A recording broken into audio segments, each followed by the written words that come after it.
के 2 बजे हैं और हम आखिरकार दुनिया के सबसे ठंडे गांव पहुंच गए। थर्मामीटर -60.5 डिग्री सेल्सियस दिखा रहा है। जब हमने कार से बाहर कदम रखा, ऐसा लगा जैसे किसी दूसरे ग्रह पर आ गए हों। नाक के अंदर बाल जम गए थे और हर सांस के साथ वो चुभने लगे।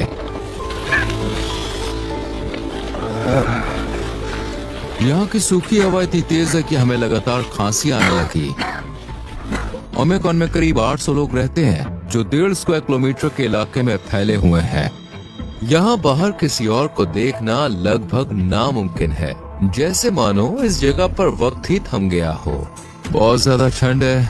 हम करीब 15 मिनट से बाहर चल रहे हैं। जैसे कि आप देख सकते हैं, मेरे दोस्त की पलकों पर बर्फ जमी हुई है, उसकी ऊपरी होंठ पर भी बर्फ की बूंदें दिख रही हैं। इस इलाके में जमीन पूरे साल जमी रहती है। ओमेकॉन हमारा इलाका जो पहाड़ों से घिरा हुआ है, यहाँ ठंड इतनी भयानक होती है कि तापमान -63 डिग्री सेल्सियस या यहाँ तक कि -64 डिग्री सेल्सियस तक गिर जाता है। क्योंकि ओमेकॉन एक घाटी में बसा है, तो यहाँ हवा भी नहीं चलती। ठंड बस बैठ जाती है और रुकी रहती है। इस जमी हुई जमीन की परत को परमाफ्रॉस्ट कहते हैं, जो सैकड़ों मीटर गहरी हो सकती है। इस जानलेवा ठंड से बचने के लिए गांव वालों ने एक सेंट्रल हीटिंग सिस्टम बनाया है। एक कोयले से चलने वाला बॉयलर पाइप्स के जरिए ज्यादातर घरों तक गर्मी पहुंचाता है। ये सिस्टम हर वक्त चलते रहना चाहिए।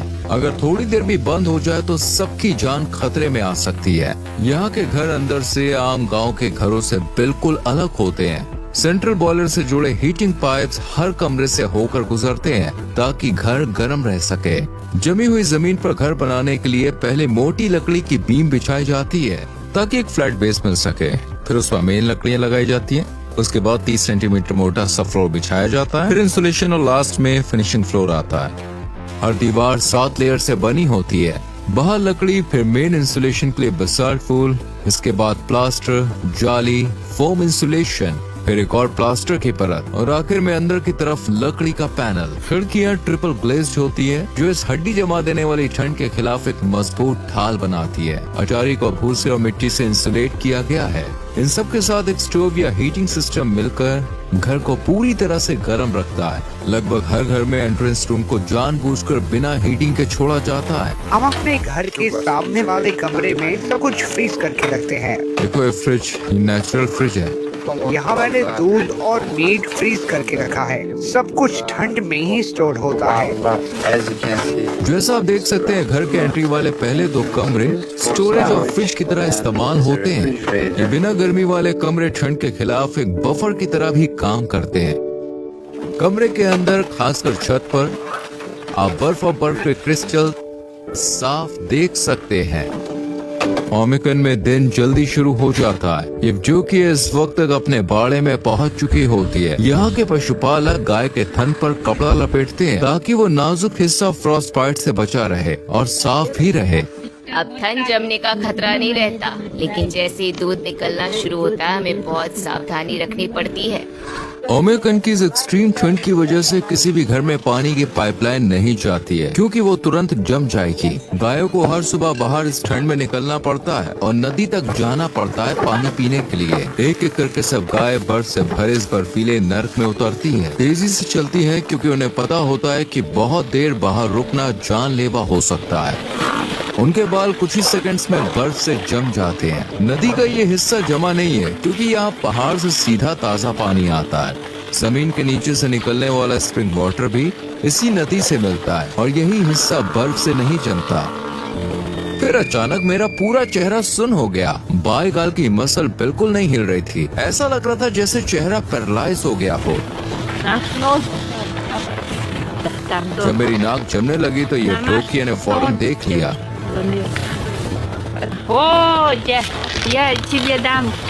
क्या फ्रॉस्ट बाइट है? ठंड की वजह से ब्लड वेसल्स सिकुड़ जाती है, जिससे ब्लड सर्कुलेशन कम होने लगता है। जब शरीर के अंदर गर्मी नहीं रहती तो हर सेल के अंदर मौजूद पानी बर्फ बन जाता है और वो बर्फ के क्रिस्टल सेल्स को फाड़ देते हैं। इससे तेज चुभन होती है और टिश्यू मरने लगते हैं। तुम्हें अपना चेहरा ढक लेना चाहिए। ऐसे चलते वक्त मुंह ढक कर चलो। ध्यान रखना वरना ये काला पड़ सकता है। लेकिन जैसे जैसे डॉक्यूमेंट्री आगे बढ़ती गई और तापमान और भी नीचे गिरने लगा, हम अपनी लिमिट्स को पुश कर रहे थे ताकि आपको दिखा सके कि यहाँ जिंदा रहने के लिए असल में क्या क्या करना पड़ता है। अब इस पॉइंट के बाद डॉक्यूमेंट्री शूट खत्म होने तक मैं एक बार में 10 मिनट से ज्यादा बाहर नहीं रह सकता, वरना मेरी नाक जो पहले ही फ्रॉस्टबाइट का शिकार हो चुकी है वो और खराब हो जाएगी। ये है इलाज, ये एलोवेरा और सिर्फ अल्कोहल है। इसे ऐसे भिगोकर उस हिस्से पर लगाओ जो जम गया है, और हाँ, उसे रगड़ना नहीं वरना वेसल्स और कैपिलरीज को नुकसान पहुंच सकता है और जख्म बन सकते हैं। फिर ये डॉक्टर ने अपने राज के काम की शुरुआत की। आंगन में धुले हुए कपड़े टांग कर सिर्फ कुछ ही मिनटों में वो कपड़े पूरी तरह से जमकर सख्त हो गए। उसके सारे कपड़े एकदम जम चुके हैं। मेरे हाथ भी अब जमने लगे हैं।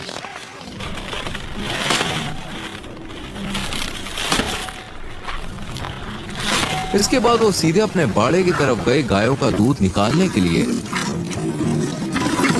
मैं याकुट की गाय पालती हूँ क्योंकि इनका दूध बहुत हाई क्वालिटी का होता है। इनमें फैट कंटेंट 7 से 8% तक हो सकते हैं। जैसे कि आप देख सकते हैं छत पर कुछ बर्फ और बर्फ के क्रिस्टल जमे हुए हैं, लेकिन अंदर का माहौल फिर भी गर्म है। दीवारों के किनारे भी बर्फ से ढके हुए हैं।